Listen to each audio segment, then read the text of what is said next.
Welcome to episode 49, the Rescue Rundown. I'm Dave Morris alongside Abby Wolf of the Central Oklahoma Humane Society.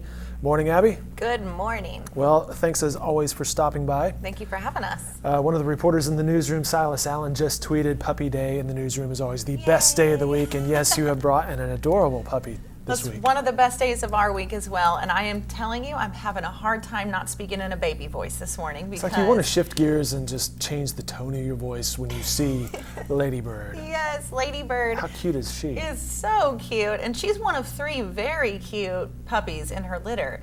And I got to tell you, she has some exciting plans for this weekend. And so she's on hold for a big adoption event. I think we're going to talk about that later, right? We are. That's a good tease right there. What do we know about Ladybird other than before we went live here, she had the hiccups? Yes, which so was I think adorable. She was a little bit nervous, maybe? Yeah, maybe just a little bit. But she actually is one of the more social puppies I have met in a long time. She will walk right up to you. She loves to be snuggled. She's not overly hyper or too calm. She's just that perfect medium. She's about 7 weeks old. She's one of 3 in the litter, and she is just too cute. Oh, what type of dog are we talking about here? We think she's a Schnauzer mix, but we're not exactly sure what that second part may be. It could be Chihuahua because she's quite small. If you can see, she's 7 weeks old and pretty tiny. So we're thinking she's not going to be very big.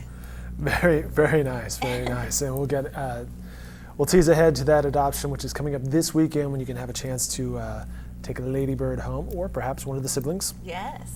In the meantime, we should mention that Central Oklahoma Humane Society has other dogs and cats available for adoption at 7500 Northwestern. You can also see at okhumane.org. Very nice of Ladybird and me to coordinate this morning with the collar and the tie. We planned it. Yeah, it's all planned.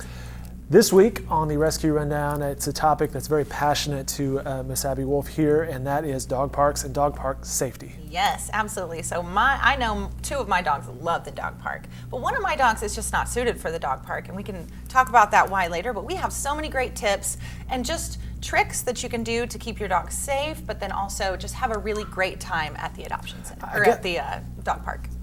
Might have a good time at the adoption center too, well. right?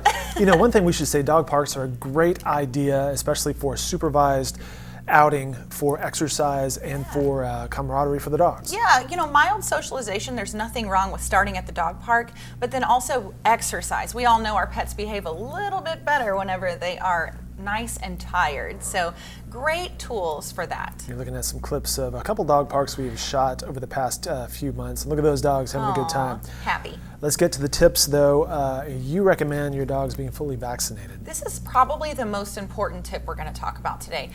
Dog parks, much like daycare centers, think about how many germs might be in a kid's daycare center. It's the same thing with dog parks.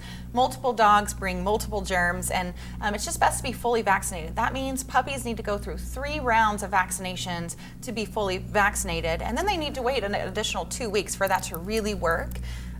So parvo and other viruses can live in the ground for years and years. This is something you had discussed with me on previous episodes of the Rescue Rundown. I wasn't aware of that, parvo, and the fact that it could linger in a place like a dog park. Could be an incubator for something like that. Exactly, and just seeing puppies out at the dog park makes people, especially in animal welfare, cringe a little bit because we know what kind of germs can live in the ground for years to come. So it's best just to be fully vaccinated before you take your dog to the dog park. And flea and tick preventative? I mean, that's a good starting point. So we don't want to spread fleas, but we also don't want to contract fleas. And sometimes those fleas, especially in Oklahoma, can be pretty difficult to get rid of. So it's best to be on some flea and tick preventative and heartworm preventative as well before going to the dog park. We're seeing some fairly large dogs here in our footage. And let's say you have a dog that maybe is an alpha dog, a little bit aggressive. This probably goes without saying, but aggressive dogs don't belong at a place like the dog park. You know, dog parks are meant for mild socialization, and any kind of behavior effects like aggression towards people, toward other dogs, just shouldn't be allowed at dog parks. You know, you were talking about in some of the tips that you shared with me earlier, some of the toys that you might bring along to a dog park. That could also be a bad idea, I guess. Yeah, so dogs are resource guarders. I have a resource guarder at home, and usually that's because animals have gone without something for a prolonged period of time. So they tend to put more value on things like humans or toys, even food and water. And so if you have one of those dogs, and you know if you have one because feeding time or toy time can be quite hectic at your house, then you just don't take them to the dog park, because there are going to be toys there, there are going to be people there, there are going to be ways that those dogs can get into little tiffs along the way. Something else you had mentioned, we talked about preventative measures of flea and ticks, but also having your dog fixed. Yes, this is one thing that can get a little awkward at the dog park. Cue the music. If a dog is in heat or a dog hasn't been neutered, oftentimes their urge is a little stronger than others, and can create quite a situation at the dog park. So it's best just to leave them at home. Natural instinct kicks in and it gets a little uncomfortable. Yeah, it's a little awkward. Hey, what's your dog doing over there? Jeez, Sorry. Come on, dog. All right, this takes us to the Rescue Rundown tips of the week of how to make your trip to the dog park a better experience. And it starts with hydration. Yes, so the water bowl it's a cesspool of disease, and oftentimes that water isn't changed out very frequently, and it's up to the people who visit the dog park to do so. While a great resource to keep your pet hydrated, you could probably just bring your own bowl and be safe rather than sorry. We had mentioned those toys earlier, and we said don't bring the toy, and there's some reasons why right there. Yeah, nobody wants hurt feelings when they leave the dog park, and if somebody tears up your dog's favorite toy, that could happen. Also, the leash. Yes, so this is something I learned when I joined animal welfare, is that a dog, when approached or uncomfortable, does not feel that they can have their own fight or flight when on a leash. So if another dog is off a leash and your dog is on a leash, and there might be some tenseness between the two, that can often lead to a worse fight than what would have happened if you just let your dog off the leash. So any dogs that are okay to be off a leash can go to the dog park, which is great. Just let them off when you get there, and it can really cut down on the number of tiffs that you get into.